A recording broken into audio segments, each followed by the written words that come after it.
নমস্কার বন্ধুরা, রাজু রিঙ্কু সিম্পল রান্নায় আপনাদের স্বাগত। আজকে আমি দেখাবো পাশের বাড়ির কাকার নাতির মুখে ভাত। তাই ওনাদের বাড়ি আজকে গোলাপজাম, কত মিষ্টি, অনেক রকমের মিষ্টি বানানো হবে। প্রথমে আমরা গোলাপজাম কীভাবে বানাই তাই দেখে নিই। কাকিমা প্রায় 2 কেজি গোলাপজামের আটা কিনে আনছে। सुरुचि सही গোলাপজাম পাউডার কিনে নিয়েছে, তাই প্যাকেট খুলে একটা পাত্রে ঢালি নিয়েছে।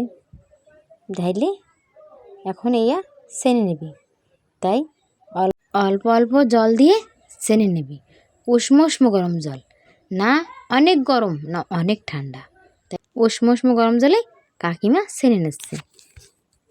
বন্ধুরা, তোমরা চাইলে জলের জায়গায় দুধের ইস্তেমাল করতে পারো। দুধের ইস্তেমাল করলে বেশি ভালো হয়।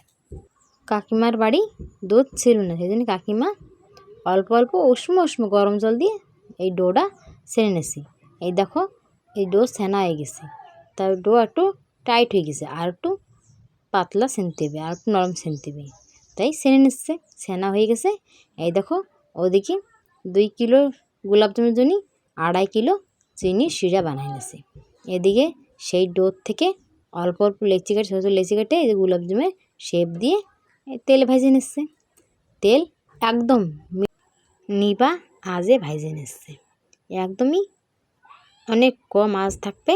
এদিকে গোলাপজাম তেলে সাইডে সব কটা সাইডে দিয়ে ভেজে নিচ্ছে। এই দেখো কি সুন্দর কালার হচ্ছে, অনেক সুন্দর হচ্ছে। দেখো একটাও ফাটতেছে না, অনেকই সুন্দর হচ্ছে। এইভাবে চামচের সাহায্যে নেড়ে চেড়ে ভাজা হয়ে গেছে। একটা ঝাঁঝের দিয়ে উঠাই নিচ্ছে। এই দেখো কত সুন্দর শিরার সাথে মিশে গেছে। দেখো কতই সুন্দর শিরার সাথে মিশে গেছে, শিরায় পুরো ভরে গেছে গোলাপজামে। এই দেখো খুবই সুন্দর। দেখো গোলাপজামের সাইজ দেখো, অনেকই সুন্দর, খুবই সুন্দর।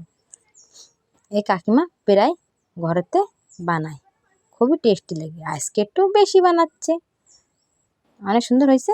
ভিডিওটা যদি ভালো লাগে লাইক শেয়ার সাবস্ক্রাইব অবশ্য করবে।